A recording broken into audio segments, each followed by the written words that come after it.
Welcome to Hashtag Trending, the weekend edition. I'm your host, Jim Love. If you watch a lot of YouTube like I do, you'll find that if you show some interest in something, suddenly the algorithm will feed you a pile of stories on that topic. And recently, a thread that I was following was about why Agile didn't work. One of those videos featured a developer a lot younger than me who made a very calm and reasoned case for his opinion about Agile development. He was honest, straightforward, and I thought, well worth talking to. As I chatted with him, I realized that despite the differences in our age, we had a lot in common, at least in terms of our experiences with corporate IT. Fortunately, I recorded the conversation, with his permission, of course, and at least in my perception, it turned out so well that I kept this instead of inviting him back for the formal interview we were going to talk about. I hope you'll find it as interesting as I did. Welcome. My guest is Gregory Witek. Welcome, Gregory. Thank you for having me, Jim. Great. So I wanted to talk to you. I saw this video of you on YouTube, and you were talking about development. And I guess a little known fact, I've been known as a journalist more than anything, I think, or a writer over the past years, or maybe even a CIO. But I started out in development, so I have a passion for it. Let's talk about you. Tell me a little bit about your career and what you've been doing. Sure. So I've been in the tech industry for around 15 years now. I'm originally from Poland, so I started there. I worked in a couple of companies here and there. But then in my mid-20s, I decided to explore the world a bit. I worked a bit in Spain. I spent a few years in Singapore. And for the last 5 years or so, I've been based in the Netherlands. I think I will stay here for a while. I started my career as a Ruby on Rails developer. That was in 2009. That felt very magical. And it was web applications gained traction back then. So with the rise of the JavaScript, Ajax, that was hot technology back then. Lots of UIs moved from desktop to the web. I jumped on that bandwagon. And after a few years, I moved to engineering management. So maybe after 7 or 8 years, I worked at a startup that grew a bit, and it just needed a manager. It needed someone who could help the developers grow, who could manage the team. And I was the first engineer there besides the CTO. So that's how I became a manager. And then it just stayed this way. I'm sure it wasn't you, but I've always claimed that they made me the manager because I was the worst coder. My job seemed to be introducing bugs to perfectly good code at times. Oh. But when did you start to think about managing people and managing the development process? But that's a good question. When I started my career, until I became a manager, I've never had an engineering manager. Like, I had team leads, and besides the team lead, who was not my manager, who was not managing me, they were just responsible for the team delivery. And besides them, there were like some VP of engineering or director, someone who was very detached from my work, someone whom I didn't have a lot of contact with. So I never had like a manager that helped me grow in my career until my CTO in a startup in Singapore. So that was a very small company. We talked about managing people and things like that. And I think that's when I became interested in this. I also felt that I was reaching a plateau in terms of my engineering capabilities. There's always a way to grow, but I felt like I'm not gonna get much better. And my interest shifted from the technology to organizational challenges. Because that's how I see engineering managers, as people who do not solve the technical challenges. They let developers do that, but they solve all the obstacles that happen around the team, and they make it possible for the team to be as efficient as possible. And that's what I've been trying to do for the last 5 or 6 years since I first became a manager. It's an interesting perspective. I think I thought about it when I was first managing people in development, doing two things.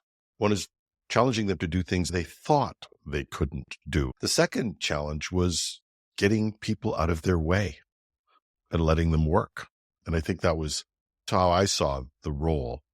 It became more complex as you start to manage bigger projects and you start to think about new ways of developing. And it sounds like we had similar beginnings, that I was just in a group of people.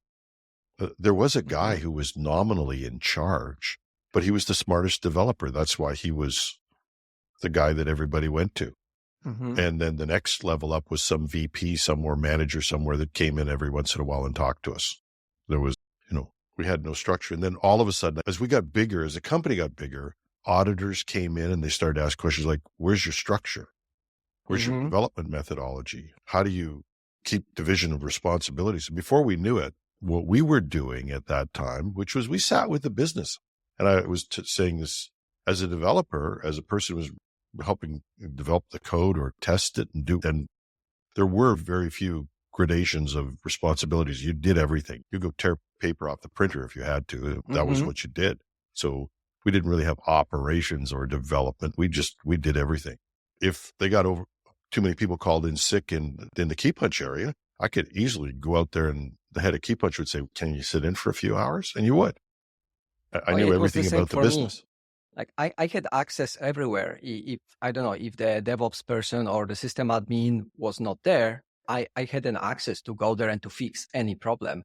Right now, I would need to probably get 5 different people agreeing to give me access that I normally don't have to in order to do something like this. Yeah. And then I moved out to a mainframe shop. If you wanted to get the password to do anything for an implementation, there were procedures you went through. It was just night and day. But also our productivity plummeted. Like the things we could get done with 3 people, and that's all we had. We had 3 developers running a nationwide system on a little PDP series thing that your phone is more powerful. That's how compact our code was. And now I'm in this big place with a huge mainframe, much more staff, and it takes weeks to get anything done. Did you find that transition yourself as well? A little bit. So when I was at the startup, we started working with big customers that were banks and airlines. And especially banks had quite strict requirements about who provides services to them. So suddenly we had to get certified in SOC 2, had some other certifications. We were not directly responsible for the financial operations of the bank, but because they were very strictly regulated, then we had to go through maybe not the same strictness, but still we had to fulfill a lot of requirements. Yeah. And now I work in a big corporation with, I don't know, maybe 10,000 employees. And yeah, we process people's money. We process people's personal data. So there's lots of regulations, especially in Europe. I think Europe has this, it's a bit infamous in the world now for the number of different regulations that European Union introduces. Many of those regulations are probably vital, needed, important.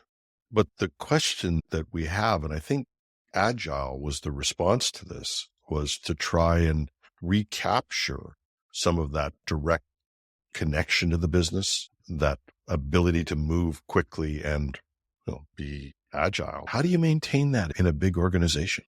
Yeah, that's a good question.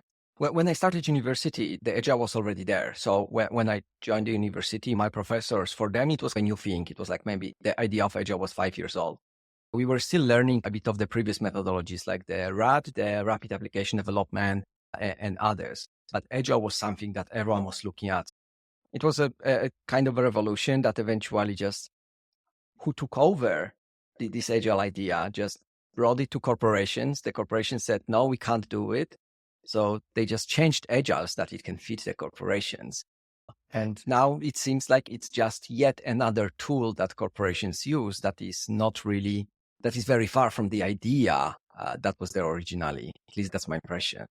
I don't disagree with you. I got lost in Agile. I read some of the original things, the Agile Manifesto. Having come from a small development shop, I understood what we were talking about. Build small components, keep outcomes in mind, constantly build things that are of value to the customer. There's some challenges in that. You still have to, the first challenge I had with Agile was, okay, how do you explain the infrastructure you have to build? That has zero value to the end user, but without it, you're lost. So you have to build that foundation layer, and there's nothing you can do about that. Once you get past that, though, we were pretty good at saying, okay, what do you need for your business? What does it look like? Let's go out and watch you do it. And even in the early days, I was working in a big brokerage. We would sit with the brokers, with the people there, and talk about what it was they needed. Part got lost, though. And I don't know how, and I think that's one of the reasons I wanted to talk to you, but if your experience was the same, was suddenly I got the idea of a stand-up meeting. I got that. It's a good idea. You don't hang around if you stand up. I like that already. I like that in sessions. I always used to say if people, I guess I could say this is weird. It's a podcast. If people are sitting on their ass, they become asses. If they get up off it, they're a lot more human. And it's true. So Mhm. I like that piece of it. But then you started to get all of these things that had been part of the reason why waterfall development slowed down. Mhm. Everything started to look like specs, and we'd have these meetings. I keep hearing with people doing Agile, they just have endless meetings to talk about things and nobody's got time to code. Is that your perception, or is that just what I'm hearing? It depends what people consider agile. There was the idea, right, that was created 20 something years ago. There are still people that only believe that agile is this pure idea, this manifesto. But then there is practical agile, the industry that was created based on the idea and that came out with the tools, the practices, the processes. And my experience with this industry is pretty bad. Like whenever I see certified people, either Scrum Masters or certified in the Scaled Agile framework or other processes, I see something very different from the idea of Agile. This is where I think it just went the wrong way. When people who are mostly interested in processes take over, and instead of focusing on the delivery, they focus on the charts, the numbers, is the number going up or not? Whether this number accurately represents the productivity or not doesn't matter. It only matters that the number goes up, and that's how we show stakeholders that we increase productivity. My experience, especially in larger companies, has been like that. Once, for a couple of months, I worked in a company, maybe more than a couple, for half a year. I worked in a company that implemented the Scaled Agile framework. And every quarter, we had this process that was called product increment planning, something like that. So we went to one place, somewhere in Switzerland, for 2 days, and we were discussing the planning for the next quarter. The idea of having 2 days to plan the whole quarter is not that bad, right? A quarter is like, 60 working days. So 2 out of 60 is not that bad. But then, in order to prepare for that planning, me and my team had to spend 1 or 2 weeks. So instead of just 2 weeks of planning, we spent 12 days for the planning. And then in the end, we had 400 people in 1 or 2 rooms discussing these things. And at the end, we were voting whether we are confident that we can deliver. And for me, this was very surreal experience. There were 400 people. I had no idea whether they can deliver what they promised. So then I asked the person next to me, hey, what happens if we say no, if we say that we're not confident? And he told me, then we're saying 1 more day because we need to rethink our plan. So then I immediately raised my hand to say, yes, I'm very confident because I just wanted to go home. I sat in a steering committee meeting one time, heading up a development with a whole pile of senior vice presidents. I was there to tell them there was no way we're going to make the implementation date. There was just no way. You can, as one woman said to me later, and I wish I'd had that line, she said, because the first thing they say is, any resources you need. We're not having a baby in a month. Yeah. And so I look at these people, and everybody around the table did the same thing. We want you to hit the date. We don't want you to sacrifice quality. I almost got fired. I said, look, will somebody be honest here and stick up their hand and say, we don't give a crap. Mm-hmm. Just drag it across the line, get it done on the date. Will somebody honestly tell me to do that? They looked at me as if I was being honest in the development process is a one-way ticket to unemployment. And the quality is something where in software development, very few people understand the quality. If I look at a couple of lines of code, I can tell whether they are very clear. I can say whether they are easy to understand or whether there might be a bug there. But very few people besides developers actually understand it. So this quality, the low quality, is not visible to most of the people. As long as the software works, it's fine. And even if the quality degrades over time and we are becoming slower and we introduce more and more bugs, people cannot really understand it, right? It's like you look at the house and the house looks fine, but the foundations that are under the ground that you cannot see, they might be in terrible shape. But it seems like most people just don't care. And I think that, again, goes back to possibly one of the flaws that was in Agile. One of the things that is that it's difficult to explain how in a world where supposedly, according to the manifesto, you're supposed to produce something that has an outward benefit to the user. I would maintain that stable code has a benefit. I would say that is an outcome that affects the business. but they don't always understand that. Mhm. I once pulled a programmer off to take one of our main programs, and I said, just go away for 2 weeks and refactor this because it keeps breaking every day. That wasn't a popular opinion, especially since we had other things we needed them for. People don't know what quality is. I think that's a good foundation in the idea of why there's a problem. But what else gets in the way of having agile development work?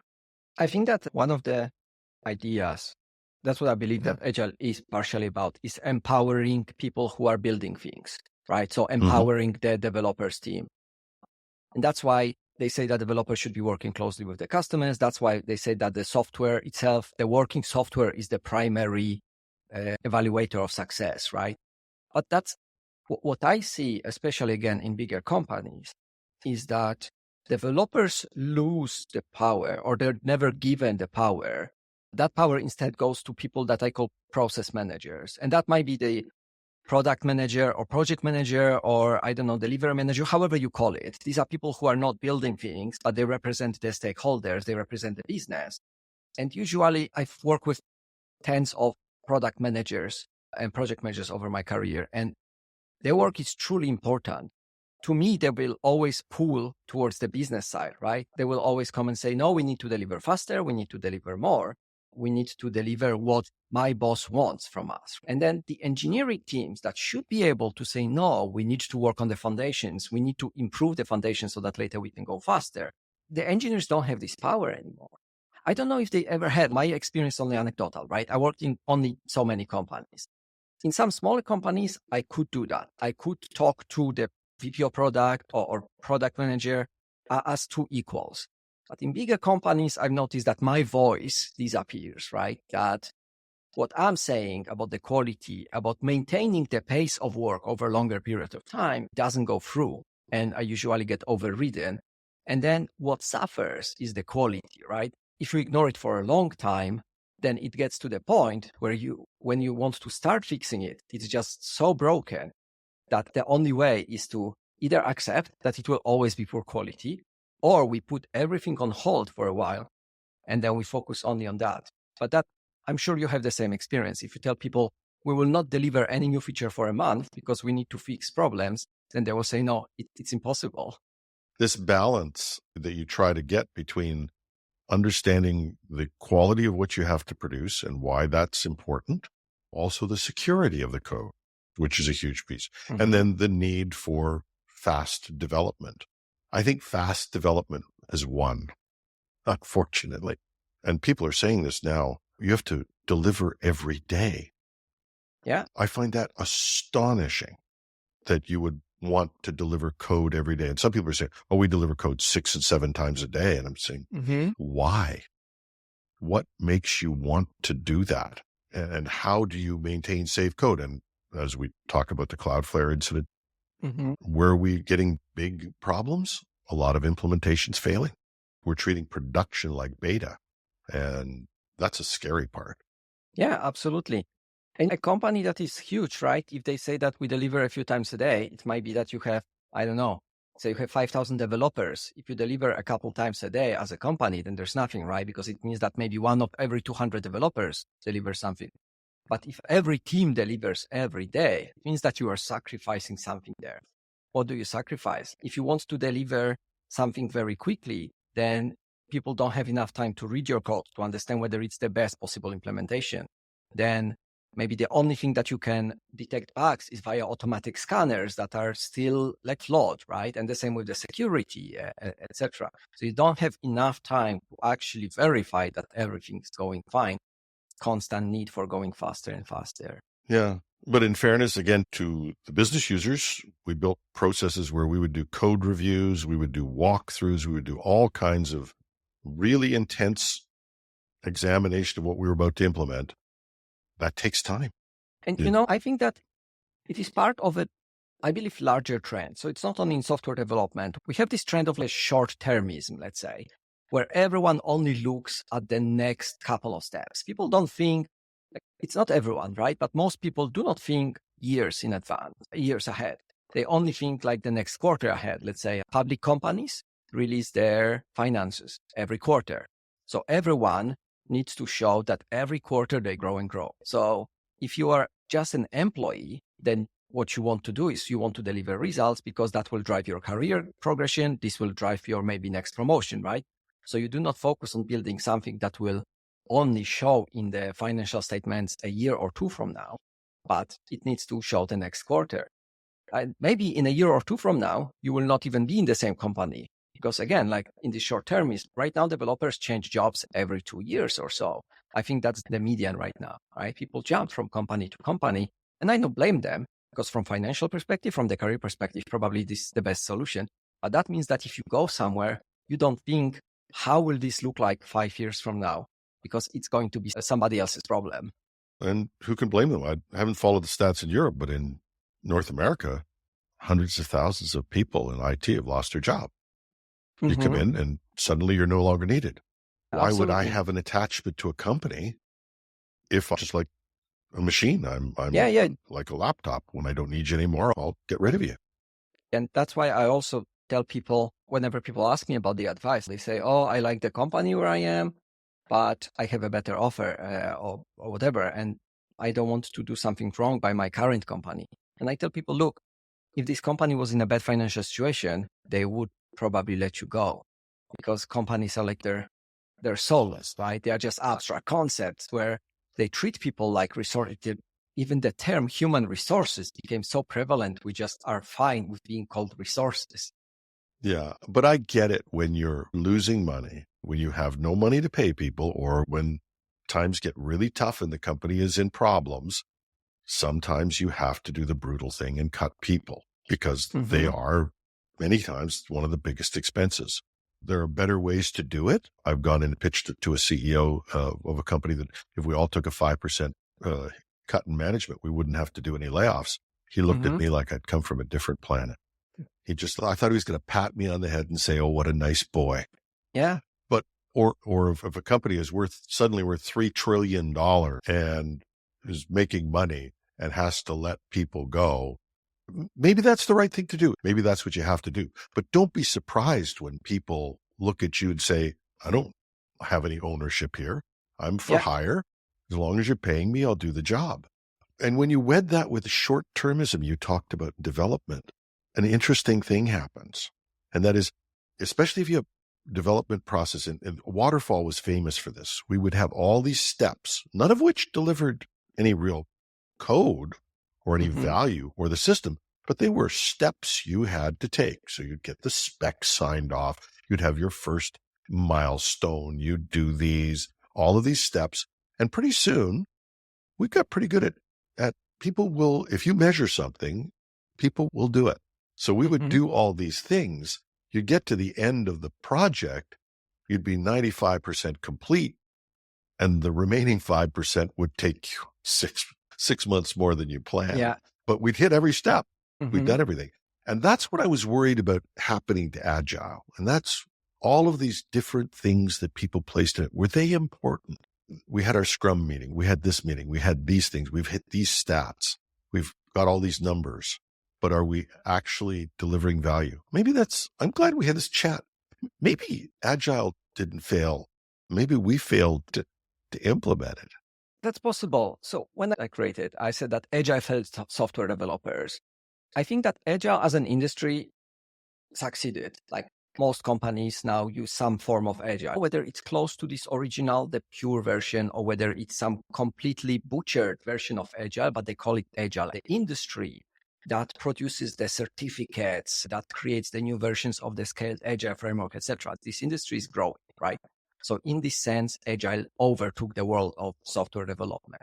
Even now, people talk about waterfall versus Agile. People forget about all the other methodologies that were there, right? There were a lot of them, especially I think throughout the 90s, lots of them were created, but then they were forgotten. So in this sense, Agile succeeded. Where it failed, I believe, is when I say it failed software developers, I believe that software developers were supposed to be more empowered by Agile so that we could care about this quality, so that we could provide software, build software that lives long and that we can keep developing at the same pace. We maintain the quality. We keep the foundations solid. In this sense, I think that it didn't succeed. Lots of People shared examples in their comments under my video saying, oh yeah, in my team, Scrum Master decides about everything, or the product owner. And to become a professional Scrum Master, you need to sign up for a course that is a weekend course and then pass an exam. And you can do it over a week or two. And then you can become a professional Scrum Master. And those people often have more say than developers who are building the actual software. So I think in this sense, it failed, in that the software is not built as well as it could have been. We can assume that everyone acts rationally for their own benefit, right? So the CEOs who are letting people go act rationally because their main responsibility is to the shareholders of the company, right? The Scrum Master or the product owner, they act rationally because they want to build their career. So they try to impose their vision, etc. And developers are often passionate about software. They don't want to do bad job. They want to do really good job. And I think that overall, we just undo it. Very often we are forced to maintain poor quality just because other people who act rationally for their own benefit have more to say than their voice matters more than ours.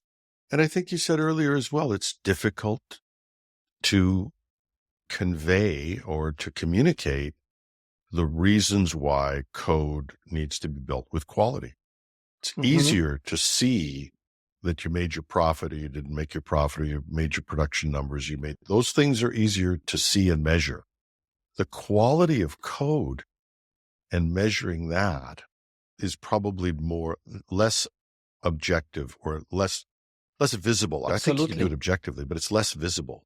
Yes. And so that's an interesting point. And also we are way more detached from the end results, right? As someone in sales, I have very clear goals to sign the contracts worth, let's say, $1 million in a quarter, right? As a software developer, whatever I do, whatever I build goes through multiple layers until it creates an impact, the financial impact for the company, right? Me as an individual, it is very hard to estimate my impact on the company. And even my productivity, right? We have different ways to estimate the productivity of software developers. And neither of them proved to be the right one, right? We estimate stories or tasks in Scrum or Kanban or whatever. Each of these can be gamed, neither of these. And we have other frameworks. There is the space frameworks, there is the DX framework. There are more and more frameworks, and I think they're getting better, but it all becomes more and more abstract. And I think we will never have such a direct connection of a single software developer to financial impact on the company as we have with salespeople and maybe some other professions. The whole idea of time and estimates and where that gets you is, it always starts out the same way, right? Just give me a number. I won't hold you to it. That's the first conversation. And then if after you've been doing this for a while, you say, ridiculous, you're going to hold me to it. So I'm going to build in some contingency. And, and no matter what you do, you've got subjectivity in the estimation process right then. I've been through it all, function point analysis, trying to do breakdowns of different modules. Most of the time, the struggle that developers have is when you actually do what you should do, break it down to its fundamental building blocks, measure each one of those, add those up, and that's your estimate. When you present the real estimate, most people say, it can't take that long. And on top of that, in order to provide accurate estimation, you need to spend time to evaluate the difficulty of a task, right? You need to actually go look at these modules, understand what might make the software, the task complicated, right? There are always a lot of surprises on the way. But even to have some kind of overview, you need to spend time. And then people say, no, just give me a rough estimation, right? Yeah. And then that rough estimation becomes a deadline. I was at a telco visiting a friend of mine, and he was a director of IT. He was trying to do the annual budget for his department. So he's got a project, and the project description was the name of the project and specs to be developed. And he hands it to me and says, what do I put for that? I says, 3 months. It could be a year. I said, it could be a week. Yeah. I said, with what? I'd go with 3 months. Yeah. But exactly. You're basically like, you could just roll a dice and it could be more accurate than the best thing that you can actually come up with after thinking long about this project. So we've been through the numbers. We've been through the process. We've been through the divorce of the process from the outcomes. And I think that is one of the things that St. Peter calls you to the golden gates and says, I'm going to hold you accountable for some things you've done. I think he would hold me accountable for the successful projects. And why? Because early in my career, I got good at this. And here's what I did. I would come in and a project would be in trouble. And I would take out the nice to haves, because I learned that from my boss. Take out the nice to haves. We've got to get this thing done on time. The rest of it, all of that basic function would be there, but the nice to haves would go. And like I said, the nice to haves were often the things that gave you the efficiencies, the customer service, the benefits of the program. So I got a bonus because we completed the project. And it was partway through my career, I went, what are you doing? What have you become? You're hitting all your metrics. You're getting your bonuses. You've got the specs signed off. You've got approvals for all of this stuff. That kid who thrown out of that meeting because he said, does anybody want to do poor quality, learned a really good lesson, I think. And I wonder how many other people in development learn that lesson, which is hit your numbers, keep your head down, and always have an approval. I get in trouble regularly whenever I say, we are looking at the numbers, but are we actually sure that the numbers represent what we say they represent, right? Like we see the chart green versus red. We say, oh, our productivity is growing. And then I say, do we actually know that these numbers are accurate? And do we know that the things that we measure are actually positively correlated with our productivity? As you said, I think that the careers and the bonuses of many people depend on not questioning these things. They just depend on showing the positive trend. If your success, the success of your job, depends on not understanding something, then you will make everything in your power not to understand, right? Yeah. Okay, so we've admired the problems, and I think it's so funny because you're 20 years different in your career, and not a lot, maybe 30, and not a lot has changed. I started development in the mid-70s, early 80s. So, and it doesn't appear that a lot has changed. We've called it different things, but it had changed.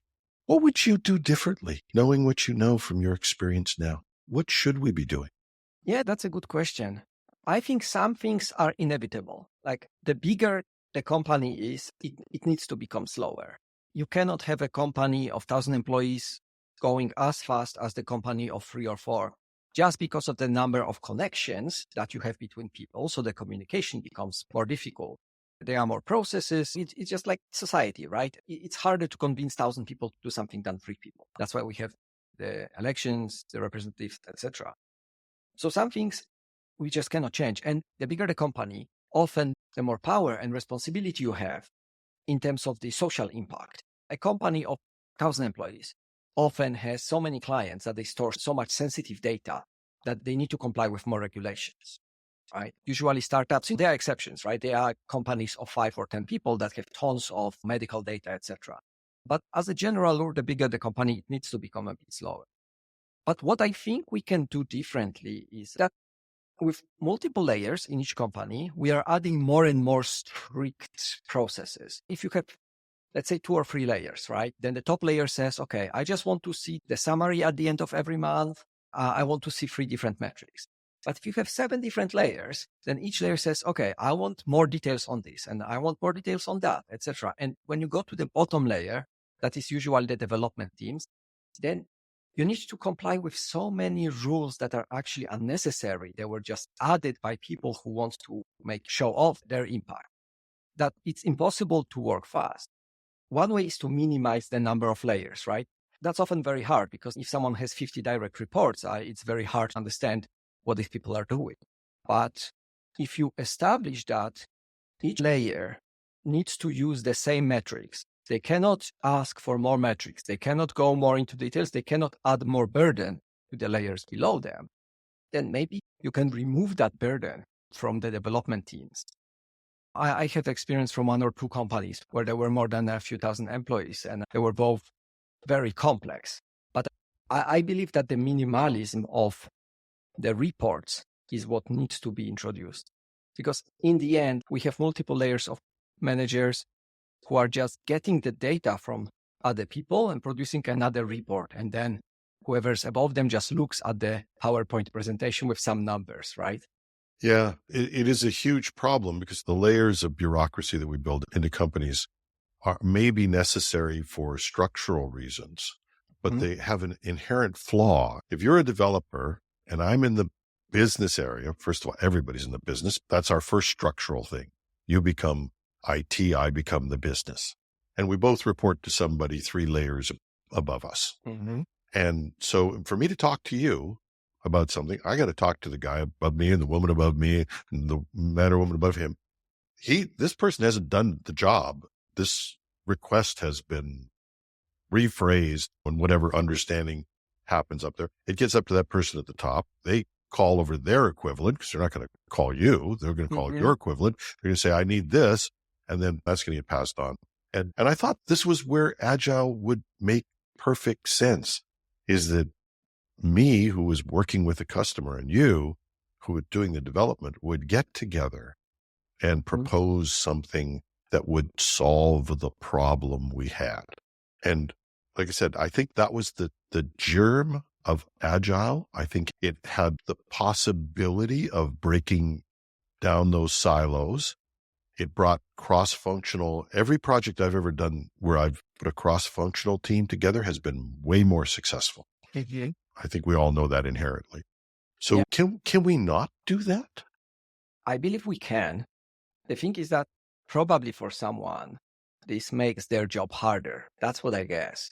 If I go to someone, let's say I need help from someone from another department, then they need to follow their own roadmap. So they will say, oh, talk to my manager. And then their manager will say, oh, talk to my manager. And that's how we get to these people 3 layers up talking to each other. They don't even know exactly what they're talking about. If we as a team are empowered to make the decision about what we're building, then we can react to and help different people around us in the company, and we can collaborate with them. But that leads to, I don't want to say chaos because that might have a negative, connotation. A bit of a chaos, right? The world eventually at the a micro level is very chaotic. And then when you look at the macro level, it's surprisingly stable. So maybe that's the solution. Empower the individual teams, let them do their best. And we always try to hire the best people. We trust that they do the best, right? So it's to remove this burden, remove these obstacles and the structure that we put around. But then again, there are people there whose career progression and whose success depends on ensuring that people follow their instructions. So I think that there are 2 opposite forces there, and that's what creates this issue. Yeah, and in a great structure, you hold people accountable for the outcomes. Mm-hmm. I was told that Warren Buffett, when he was a major shareholder of a company, would sit down and write a letter to management once a year, telling them what he expected in outcomes from the business.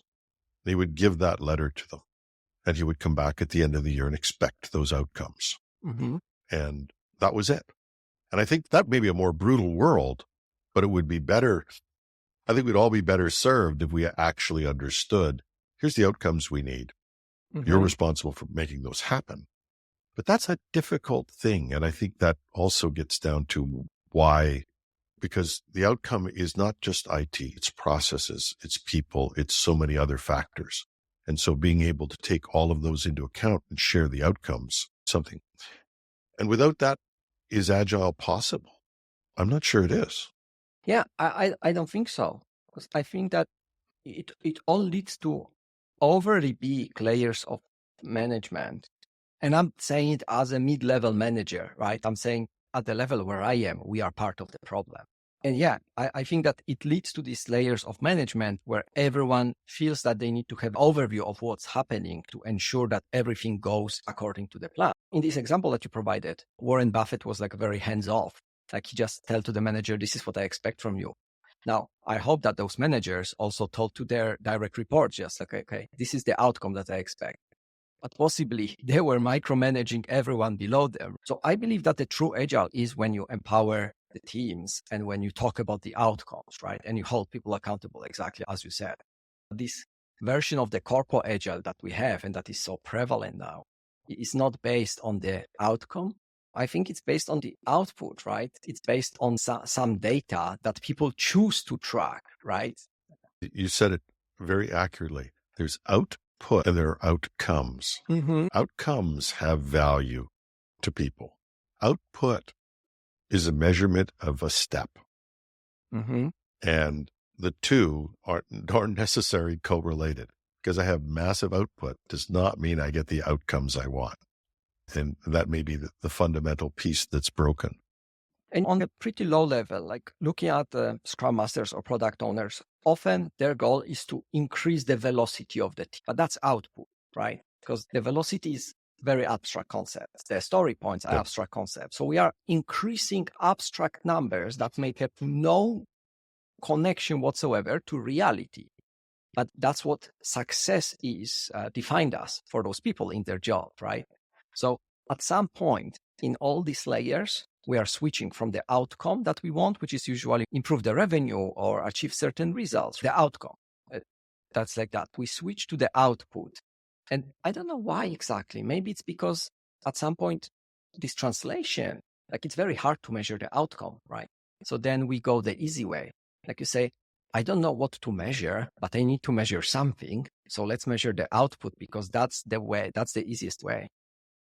There's an old story about a guy who's drunk and he's looking for his car keys, and a guy comes out of the bar and sees this guy and he's crawling around on the road. And he says, "What are you doing?" And to the drunk, and the drunk says, "I'm looking for my car keys." He said, "Where'd you lose them?" He said, "Over by where you're standing." And so the guy asked him, said, "Why are you looking over there?" He said, "The light's better here." And I think as insane as that sounds, because we can measure it, is the reason why we choose the output over outcome. So let's go to a third stage and say, how do we survive? You're a smart guy building your career. How do we survive it? How do we get by if we know that those things don't work? That's a great question. I think there's a few ways, right? One is maybe a bit, I don't know, defeatist. This is your job, right? This is something that you do to get money, but you do not live to work. So you do not need to enjoy every part of your work. This doesn't have to be your passion, your hobby. As software developers, even with the current market turmoil, as a profession, we are still in a very good place and people make very good money. Get the joy from somewhere else.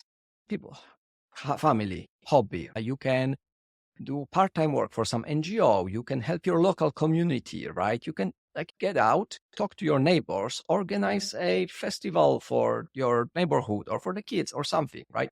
That's something that can give you tons of satisfaction and joy. And work is work, right? Where you go. The other is you can try to go up in your career and try to make your place in the company a bit better than the others. That was one of my goals, right? I always thought, okay, now that I'm a manager, I can avoid things that I saw from my previous managers or the VPs of engineering, right? So I can try to make it better for the engineers, for the people working with me.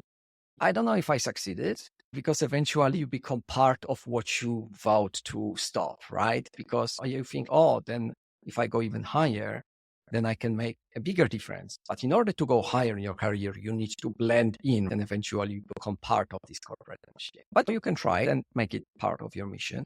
And another way is find a place in the industry where you can do great things. Like there are companies, usually they're much smaller, right? Where people genuinely enjoy working with each other, where processes are minimal.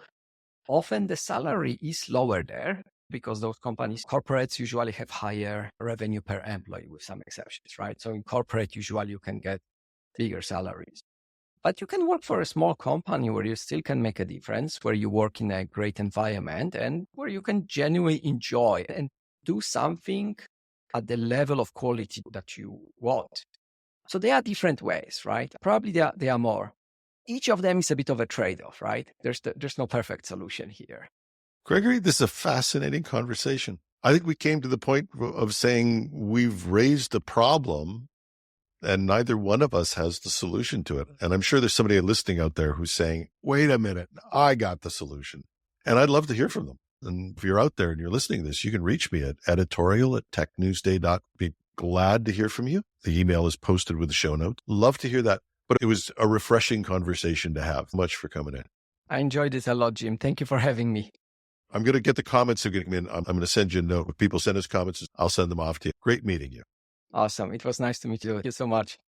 And that's our show. No, we didn't find any solutions. But if you have one, as I said, I'd love to hear from you. Write me at editorial@technewsday.ca or find me on LinkedIn. I'm your host, Jim Love. Thanks for spending part of your weekend with us.